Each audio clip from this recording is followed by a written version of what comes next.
एक पति पत्नी के बीच रोज झगड़ा हो जाता। पति दिन भर बाहर मेहनत करके घर आता, पत्नी से किसी न किसी बात पर झगड़ा हो ही जाता। रोज रोज के झगड़े से पति तंग आ गया।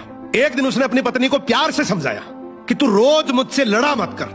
तो पत्नी बोली, क्या करूं, मुझे गुस्सा आ जाता है, मैं अपने गुस्से को कंट्रोल नहीं कर पाती हूं। पति ने तरकीब लगाई, कुछ कीलें लाकर अपनी पत्नी को दी और बोला, तुझे जब जब गुस्सा आए इसमें से एक कील इस दीवार पे ठोक देना। अब शुरू में पत्नी ने वैसा ही किया। जब उसको गुस्सा आता वो दीवार पे एक कील ठोक देती। फिर उसे एहसास हुआ कि कील ठोकना आसान काम नहीं है, तो वो कोशिश करने लगी अपने गुस्से को काबू करने की।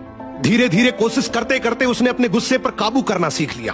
अब रोज का झगड़ा होना भी बंद हो गया। फिर एक दिन पति ने कहा कि अब जब भी लगे कि गुस्सा शांत हो गया है तो दीवार में से एक एक करके कील निकाल देना। पत्नी ने फिर वैसा ही किया। जब उसे लगता कि उसका गुस्सा शांत हो गया है, वो अपने गुस्से को कंट्रोल कर पा रही है, तो वो दीवार में से एक कील को हटा देती। अब समय के साथ दीवार से कीलें तो सारी हट गई, लेकिन उन कीलों से दीवार पर हमेशा के लिए बहुत गहरे निशान पड़ गए।